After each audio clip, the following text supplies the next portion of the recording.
김만장의 쉬운 뉴스 설명서, 김혜영의 뉴스 공감.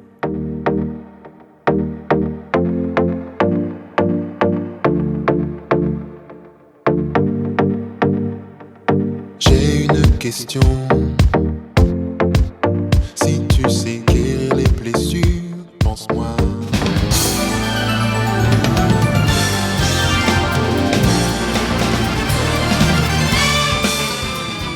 뉴스 속 화제 인물을 직접 만나봅니다. 픽 인터뷰.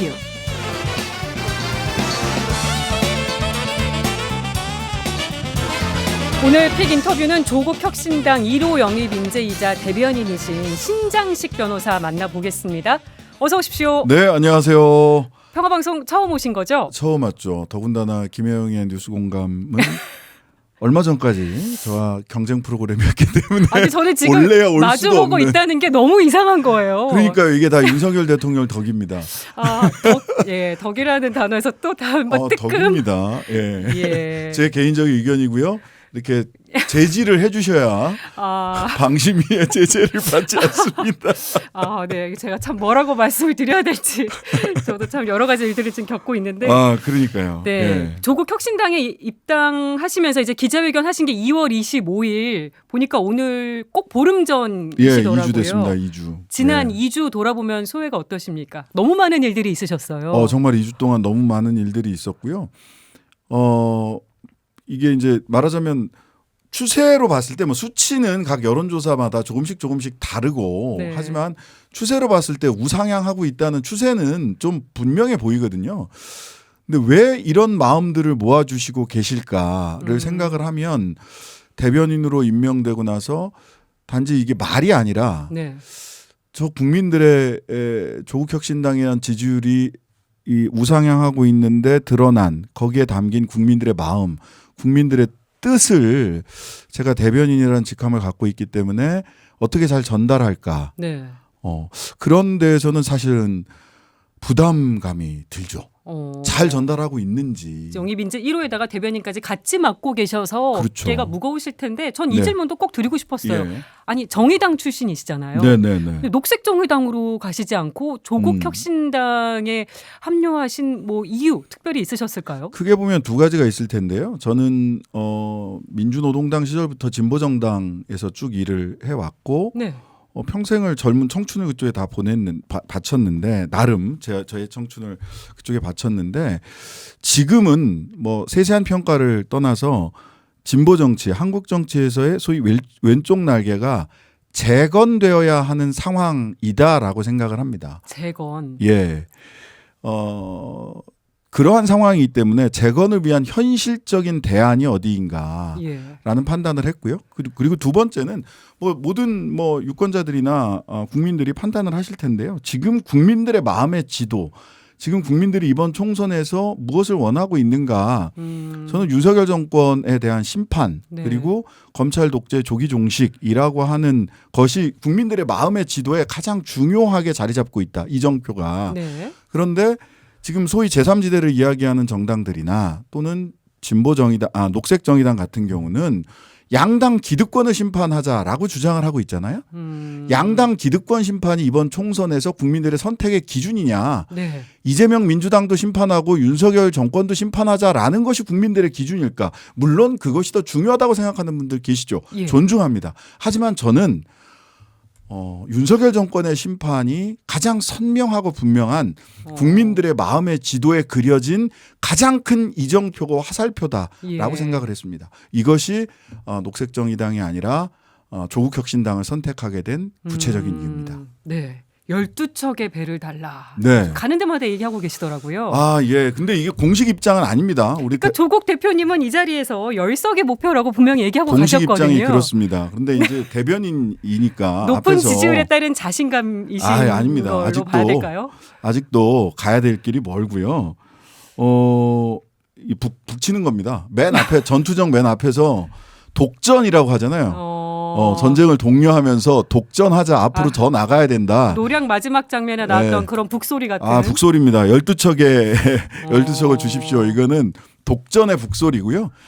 공식 입장은 여전히 열석이고 그 여러 가지 지지율 추이라든지 국민들의 마음의 지도를 잘 읽어가면서 네. 공식적으로 열석 이상을 국민들께 우리들의 목표입니다라고 제시를 할지 여부는 당 대표를 비롯해서 우리 총선기획단에서 논의를 하고 공식적으로 말씀은 추후에 드리겠습니다. 저는 북치고 있는 겁니다. 네. 약간 또 입장을 조심스럽게 얘기하시는 것 같기도 한데 네네. 조국 신당 인재 영입 라인업이 참 네. 눈에 띈다고들 많이들 네, 얘기를 네, 합니다. 네, 오늘은 네. 보니까 가수 리아 씨, 네. 김학의 전 차관 출국 금지에서 이제 기소됐던 이규원 전 검사, 네. 또 정상진 영화수입배급사협회 회장 등등 입당을 네, 하셨더라고요. 네, 네. 근데 리아 씨는 지난 대선 때 이재명 후보 캠프에서 활동을 하셨던 분인데 어떻게 또 조국 대표와 이렇게 함께하는 조국 혁신당으로 오시게 되셨을까? 일단 이제 먼저 구분을 하나 해야 될 게 있는데요. 이제 예. 인재 영입하고 입당을 구분을 좀 해야 됩니다. 인재 영입은 당의 이번 선거 전략에서 선거 전략은 이제 크게 보면 두 가지일 텐데요. 큰 메시지가 하나는 윤석열 정권 심판해야 된다. 검찰 독재 조기 종식해야 된다. 예. 여기에서 가장 선두에서 전투적으로 싸울 수 있는 사람들 네. 그 라인업이 이 인재 영입에 하나가 있는 거고요. 그다음에 하나는 혁신된 조국은 그럼 어떤 모습일까라고 했을 때 뭐 보건의료 돌봄이라든지 또는 과학기술 이혜민 씨라든지 네. 보건의료와 돌봄과 관련해서는 김선민 선생님이라든지 또 외교 안보의 김준영 선생 그다음에 기후와 환경과 관련해서는 서왕진 박사님 이런 네. 분들이 계신 거고요. 요거는 이제 당의 전략에 따라서 전략적으로 영입을 한 거고요. 이분들에게 들어오세요라고 예. 했던 거고요. 그다음에 이제 입당은 본인의 결단이 우선인 겁니다. 본인이 조국 혁신당에 가서 내가 내 역할을 하고 싶어 네. 해야 되겠어라고 본인의 결단이 앞서고 자 내가 결단했으니까 들어가겠습니다. 그럼 들어오세요. 그럼 오늘 분들은 다 입당 분들이신 거죠? 예, 입당입니다. 예. 이규영 검사 같은 경우도 본인이 입당을 결정을 하고 오신 거고 리아 씨도 가수 리아 씨도 본인이 결단을 하고 들어오신 거다. 그렇군요. 예. 조국 대표가 이제 화요일쯤에 또 한번 깜짝 놀랄 일이 있을 것이다. 내일이네요, 추가 벌써. 인재 영입을 예고를 하셨던데 그럼 내일입니다. 네. 내일 정말 깜짝 놀랄 인사가 있는 건지 누군지 알고 계신 건지 이런 거 궁금하네요. 조국 대표가요.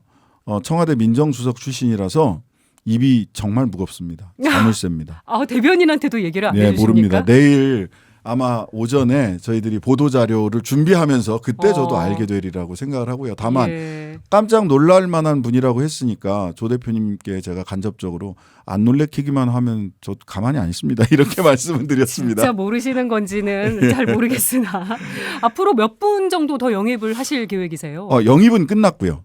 영입은 끝났습니까? 끝났고요. 지금 입당을 하실 분들이야 뭐 계속해서 입당을 하실 텐데 예. 오늘까지가 비례대표에 지원하는 비례대표로 출마하겠다라는 분들이 신청서를 내는 마감입니다. 지금 예. 마감 시간이 됐어요. 네네. 그래서 지금 이제 입당하시는 분들은 비례대표 후보로는 출마가 원칙적으로 어려운 상태에서도 이제 선택을 해서 오시는 거예요. 그 데드라인이 걸려 있었군요. 오늘. 예, 내일 입당하시는 분은 내가 비례대표로 출마하지 않지만 조국혁신당에서 뭔가 역할을 하겠다라고 네. 결심하고 오시는 거죠. 출마까지는 아니어도 뜻을 함께 하실 분들은 이제 내일부터 입당하시는 분들이 네, 되는 그렇습니다. 거고요. 예. 야권 지지층이 조국 혁신당으로 몰리고 있다. 이런 보도에 대해서 어떻게 생각하실까? 그런 배경까지 궁금한데요. 굉장히 감사한 일이고요. 다만 이제 구분을 해서 봐야 될 것 같은데요. 조국혁신당이 두 자릿수를 처음으로 이제 올라가기 시작할 무렵까지 또는 바로 그 직전까지는 소위 야권 그 민주당이나 야권의 지지, 특히나 민주당의 지지자들이 조금 더 선명하고 강하고 빠르게 움직이는 정당에 네. 대한 그런 갈증이 좀 모였던 것 같아요. 근데 지금은요. 그것만으로는 설명이 안 됩니다. 왜냐하면 여론조사 결과를 이렇게 분석을 해봐도요.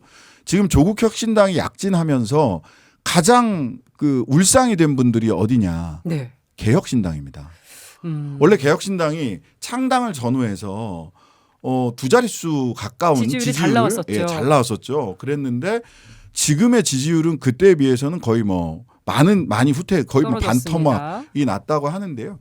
이게 뭐냐면 대한민국에는 제3당 똘똘한 제3번째 정당 똘똘한 제3번째 정당을 지지하는 역사적 흐름이 과거부터 97년 대선 때부터 꾸준히 있었습니다. 과거에 이인재 후보를 지지했던 표, 네. 또 민주노동당을 지지했던 표, 2004년에 민주노동당이 13%의 지지율로 열석을 얻었었던 적이 있고요. 예. 최근에는 국민의당까지. 즉 대한민국에는 13%에서 25% 정도의 1당 2당이 아닌 세 번째 정당, 좀 똘똘해 보이고 괜찮아 보이는 세 번째 정당을 선택하는 유권자 집단이 있어 왔습니다. 예. 이 집단이 움직이지 않으면 현재의 지지율을 모두 설명할 수가 없습니다. 왜냐하면 네. 그것은 국민의힘의 그 비례정당 지지율과 지금 조국혁신당과 민주당이 주도해서 만든 준위성 정당인 더불어민주연합의 지지율을 합치면은요. 예. 소위 이쪽을 국민의힘을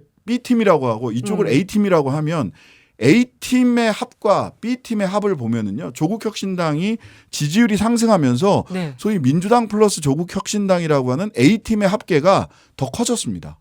파이를 키웠다는 거죠. 파이를 키웠다. 예. 그런데 그 부분에서 바로 민주당과 조국혁신당의 관계를 그러면 어떻게 봐야 될 것인가 많은 분들이 질문을 네. 하고 있습니다. 따로 네. 또 가치라고 얘기는 하시지만 그렇죠.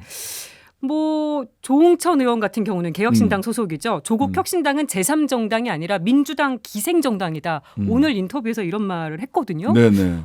말씀을 좀 세게 하셨더라고요. 예, 관계를 어떻게 설명해 주시겠습니까? 그러면 조홍천 저도 좀 세게 말씀드리면 조홍천 의원께서는 그러면은 이준석, 김종인 기생 정치인이십니까? 그리고 지금의 시대 정신이 민주당을 바꾸는 게 지금의 시대 정신입니까? 저는 시대 정신이란 너무 거창하니까 이번 총선에서 예. 우리 국민들의 마음의 이정표가 어디로 가 있느냐. 윤석열 정권의 심판입니다. 예. 그리고 저는 사실 제3지대라는 말을 믿지 않습니다. 1당 2당이 다 싫어 네. 라고 하는 거는 그냥 그런 사람들이 있죠. 유권자는. 예. 하지만 정치인들은 1당 2당 다 싫어. 그러니까 그쪽으로 가야 되겠다. 거기 표가 있을 것 같아 라고 가는 게 저는 정치인의 본분이라고 생각하지 않습니다. 제3의 길은 있지만 예. 제3지대는 제3의 길은 정치인들이 자, 더 선명하게 윤석열 정권을 심판합시다. 그리고 조국혁신당이 이야기하는 건 선진복지국가라고 하는 조국혁신의 꿈을 이야기하고 있습니다. 예. 선진복지국가로 갑시다. 라고 하는 비전과 정책, 기동의 방식을 이야기하고 있습니다. 하지만 제3지대를 이야기하는 분들은 그냥 1당 2당 다 싫어하는 사람들이 있는 곳으로 그냥 가겠다는 거예요. 거기는 네. 유권자들을 본인의 사냥터, 유권자들이 모여있는 곳을 네. 표를 사냥하는 사냥터라고 생각하는 게 아닌가? 거기에 가치와 노선 비전이 어디 있습니까? 지금 이준석 씨가 주도하는 그 새로운 미래, 예, 개혁신당과 새로운 미래 이낙연 두 분들 사실은 그 신고는 안 했, 법적으로 창당 신고는 안 했으니까 우리 서류상으로는 깨끗해요라고 얘기를 했지만 일주일 만에 파탄 나지 않았습니까? 예. 왜 그랬습니까? 비전과 정책 없이 오직 배지 숫자 또는 1당 2당 아닌 사람들이 이만큼이 있어. 빅텐트를 너무 빨리 추진하다가 예. 찢어졌죠. 예, 아니 빅텐트에 도대체 여기에 왜 모이는지도 모르고 그냥 그 중간에 한번 모여봅시다. 이렇게 얘기하니까 갈림길에서 모였다가 각자의 길로 가는 거죠. 네. 가치와 비전 없이 정당을 만드는 것은 저는 유권자들에 대한 예의가 아니라고 생각합니다. 하객진 전략 민주당과 조국혁신당의 관계를 그렇게도 얘기를 하시는데 네, 네. 이 얘기가 자꾸 나오는 이유가 민주당에도 이제 위성 정당인 민주진보 비례연합이 있기 때문에 네. 그래서 이제 조국혁신당과의 관계가 더 많이 얘기가 나오는 것 같거든요. 뭐 당연히 그럴 수 있고요. 이 비례 부분 어떻게 설명해 주시겠어요? 저는 이게 일단 첫 번째 접근법은 윤석열 정권 심판이라고 하는 아까부터 말씀드렸던 이번 총선에서의 국민들의 마음의 이정표, 커다란 화살표는 윤석열 정권 심판이라는 곳으로 가 있다고 저는 생각을 합니다. 네. 이 큰 화살표 아래서 같은 마음을 가지고 있고 같은 방향으로 우리가 나아가고 있는 겁니다. 이 총선에서. 네. 그 이후에 어디로 갈지는 그 다음 문제고요. 이 총선에서는 같은 방향으로 가고 있는 거고요. 유권자분들께서는 저 민주당 비례 그 더불어민주연합을 찍어야 되나 조국혁신당을 찍어야 되나라고 생각을 하실 때 저는 두 가지 정도 말씀을 드리는데요. 하나는 저희들은 더 선명하고 빠르게 움직이겠다. 네. 그렇게 기동했어요. 어제 당장 인천공항에서도 저희들이 먼저 갔고 예. 또 민주당에서도 또 이렇게 또 본진이 맞죠. 움직여서 왔더라고요. 그렇게 우리는 움직일 것이다. 첫 번째. 그러면 두 번째 부패에 줄이 예전에는 하나였다. 네. 그 뷔페줄에 각 라인업들이 이제 후보들이 쭉 있잖아요. 거기서 마음에 드는 후보들을 고르면 됐어요. 하나였는데 지금 줄이 2개가 된 겁니다. 예. 조국혁신당도 있고 민주당도 있어요. 뷔페 음식이 많아졌다. 많아졌어요. 여기서 지금 내 입맛에 맞고 지금 내 몸에 좋고 대한민국에 좋은 음식을 어느 쪽이 많이 차려놨지 하고 그 줄을 선택하면 됩니다. 첫 번째 줄은 나쁘고 두 번째 줄은 좋아요. 두 번째 줄은 나쁘고 첫 번째 줄은 못 먹을 음식이에요. 저는 그런 관계가 전혀 아니라고 생각하고요. 이 지민 비조가 이제 거기서 나온 얘긴데 그렇습니다. 지역구는 민주당, 비례는 조국혁신당. 그 경우의 수 중에 지민 비조가 있을 수 있다고 보시는 거죠. 당연한 거죠. 당연한 거고요. 저는 이제 아까 파이가 커졌다. 전체 파이가 커졌다라고 하잖아요. 조심스럽게 이 부분도 저희들은 조국혁신당을 쭉 지지해 주시는 분들께 특히나 강하게 지지해 주는 분들께 이런 말씀도 드리고 싶어요. 지민 비조 할 뿐만 아니라 비조 지민 해 주셨으면 좋겠다. 비례 조국혁신당 찍으러 오시는 분들이 지역구에서는 민주당을 찍으시라. 네, 반대 경우 수까지. 예. 그래서 이런 질문도 한번 드려볼까 합니다. 적벽대전에서 위나라에 맞서서 손을 잡았던 총나라와 오나라의 관계로 봐야 될 것인가? 어렵습니다. 아니면 유비관우 장비의 관계와 비슷한 관계로 봐야 될 것인가? 저희 작가님이 짜놓으신 플랫폼 구조 둘 중에 네네. 어떤 게 더 가깝다고 보세요? 저는 지금은 이게 싸움이나 전투라는 게 한 번 하고 끝나는 게 아니잖아요. 예.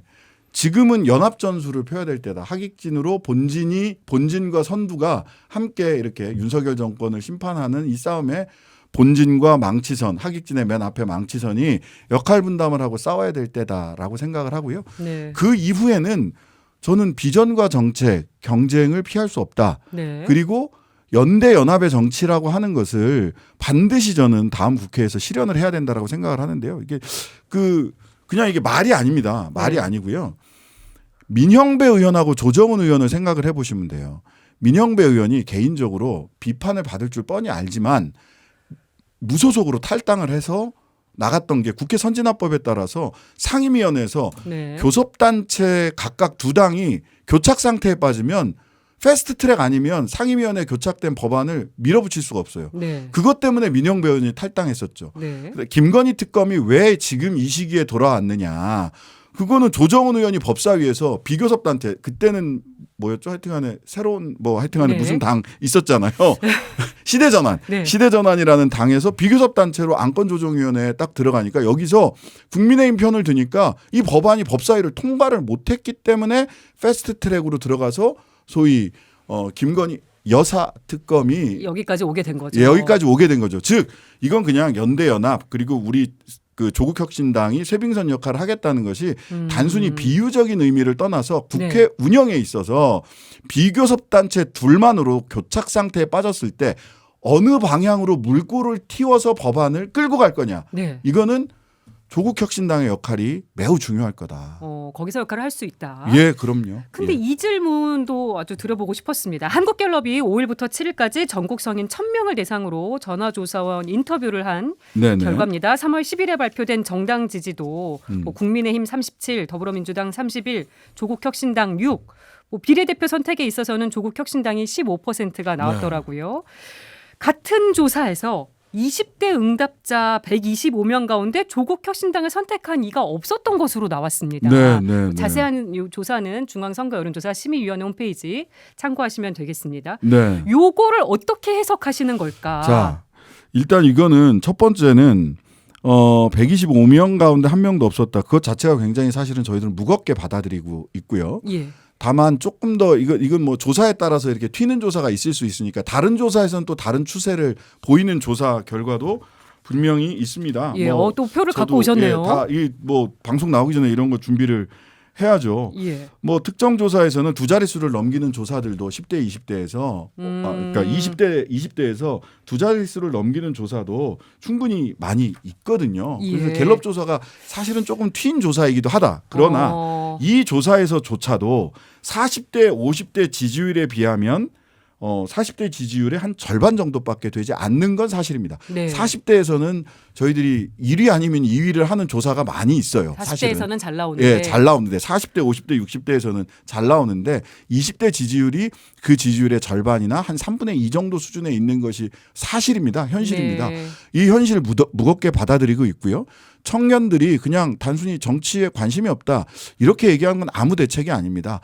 본인들이 못한 거를 청년들을 비난하는 것으로 저는 회피해서는 안 된다고 생각을 하고요. 예. 청년들이 정치에 관심을 가져도 내 삶이 변하지 않는다. 정치에 관심을 가지면 내 삶이 변한다라는 효능감. 네. 흔히 얘기하는 정치적 효능감을 아직 20대 청년들은 못 느끼고 있습니다. 그건 정치인들의 잘못입니다. 20대들이 효능감을 느낄 수 있는 정치를 어떻게 할 것인가로부터 접근해서 차근차근 소통해 나가도록 하겠습니다. 네.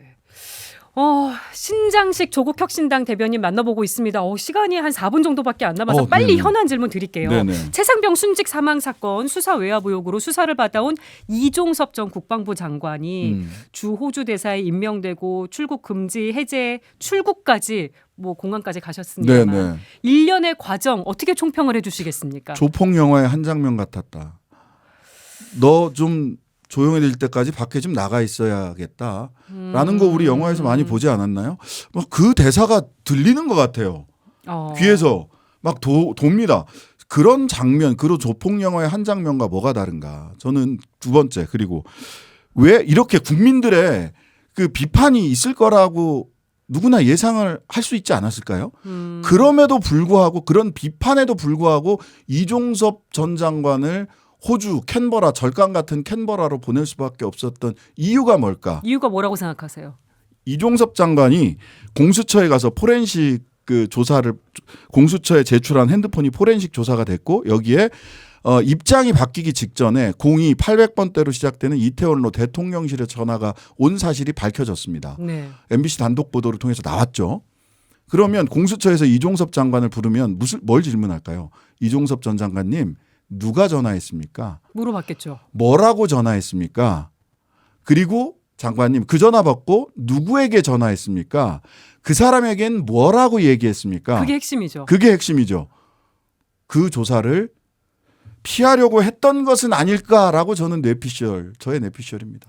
조국혁신당이랑 다른 또 당 야당이 같이 윤석열 대통령과 관계 장관들 오늘 공수처에 고발하신 공수처에 거죠? 고발했습니다. 박은정 전 검사, 그다음에 차규근 외국인 정책본부 전 본부장 이런 분들이 가서 고발했습니다. 민주당은 탄핵도 추진하겠다고 했는데 네, 탄핵 추진 사유가 저는 장관들 있을 수 있다고 생각을 하고요. 왜냐하면 서로 발뺌하잖아요. 몰랐다, 출국 금지를 몰랐다, 뭐 이런 얘기를 하는데요. 법무부 장관이 인사관리단을 한동훈 장관 때 만들어서 인사검증관리단 하죠. 예. 인사검증도 하죠. 네. 그다음에 출입 금지, 출국 금지 처분을 누가 하냐면 법무부 장관이 합니다. 그렇죠. 근데 그걸 몰랐다고요? 그 말을 국민들이 믿으라고요? 요 이종섭 전 장관 건을 네. 포함해서 최상병 사망 사건 수사 외압 의혹까지 요거 어떻게 처리해서 풀어가야 된다고 일단 보세요? 4월 달에 이게 특검 법안이 본회의에 올라갑니다. 이 특검 법안을 4월 달에 이미 임기 선거가 끝난 이후에 이 21대 국회가 처리할 수 있을지 모르겠습니다. 저는 처리해야 된다라고 보는데요. 예. 그럼에도 불구하고 만약 처리가 안 되거나 지연되거나 이게 형식에 그친다면 22대 국회의 첫 과제가 이 최상병 사건에 대한 특검 법안의 발의와 처리가 될 수밖에 없다라고 생각을 합니다. 시간이 다 돼서 마지막 네네. 질문 드리겠습니다. 네네. 조금 윤재옥 국민의힘 원내대표가 네네. 조국혁신당은 범죄 혐의자 도피처다. 국회에 들어와서 사법 리스크를 방어하려는 것이다. 지민 비조는 국민을 우습게 보는 오만한 발상이다. 이런 비판을 했습니다. 어떤 반론 주시겠습니까? 그 지민 비조가 국민을 우습게 보는 오만한 발상이 아니라요. 최상병 사건 관련해서 신범철 전 국방부 차관이나 임종덕 전 안보비서관을 단수공천하는 국민의힘이 국민을 우습게 보는 거고요. 사법 리스크 방어 이거는 사실이 아닙니다. 불가능합니다. 이미 재판받고 있는데 어떻게 방어를 합니까? 예. 방탄 프레임을 가지고 사실을 호도하려는 그런 시도에 불과하다라고 네. 말씀드립니다. 총선을 한 달 정도 앞둔 시점에서 검찰이 청와대 울산시장 선거 개입 의혹 재수사에 나섰습니다. 대통령 기록관 압수수색하고 강제수사 나선 거 요거 이제 조국 대표를 노린 거 아니냐 뭐 이런 얘기도 노린 거죠. 나오고 있습니다만 네.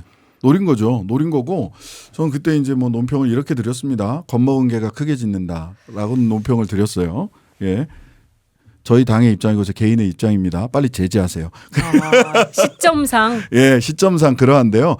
저는 사실은 예상을 하고 있었어요. 1월 말경에 갑자기 무혐의 처분됐던 조국, 임종석 두 분에 대해서 고등검찰청에서 서울고등검찰청에서 재기수사 명령을 중앙지검에다가 내립니다. 다시 수사해라. 물론 황운하 의원이 1심에서 유죄를 받았다라고 하는 것이 핑계이기는 했는데 그림을 만들려고 하겠구나. 그러면 그 다음 그림은 압수수색이겠네. 어디를 압수수색할까? 시기는 2말 3초쯤 되겠네. 라고 예상을 했어요. 예. 어쩌면 그렇게 예상을 하나도 빗나가지 않는지. 그 다음에 그림을 그리려고 하는 거는 아마도 소환조사일 네. 겁니다. 지금 소환조사가 가장 필요한 사람이 누굴까요? 김건희 여사 아닙니까? 그거에 오히려 역으로 이거를 지금 하고 있는 게 아닌가 보시는 건가요? 그런 거죠. 예. 왜냐하면 이 사건은 이 사실관계를 제가 조금 더 말씀을 드리면 이렇습니다. 투서가 들어옵니다. 김기현 당시 네. 예, 김기현 씨에 대한 투서가 들어왔고요. 이 투서를 민정비서관실에 투서가 들어와서 이거를 백원우 민정비서가 박형철 반부패 비서관에게 전달을 합니다. 왜냐하면 예. 수사기관 담당은 박형철 비서거든요. 예. 박형철 비서는 범 친윤 라인의 검사 출신입니다. 그래서 이분이 서울경찰청에다 이첩을 해요. 이게 그냥 네. 일반적인 순서예요. 근데 이첩을 한 이후에 3개월간 서울경찰청에 그대로 묵혀 있습니다. 네. 묵혀 있다가 새로 보직을 받은 사람이 와서 보니까 이거 3개월 청와대에서 입첩된 사건이 3개월이나 아직 여기 묵혀 있네 하고 그제서야 울산경찰청에다 넘겨요. 첫 번째 하명 수사라고 한다면 네. 3개월간 묵힐 수가 없습니다. 말하자면 하명 수사라면 어느 경찰이 예. 대통령의 하명 수사라고 해서 이거는 하명 수사를 어떻게 3개월을 묵힙니까? 왜 그냥 시간을 끌었을까? 이첩돼서 그냥 자연스럽게 온 거고요. 그리고 이거는 박형철 비서관도 이야기를 한 건데요.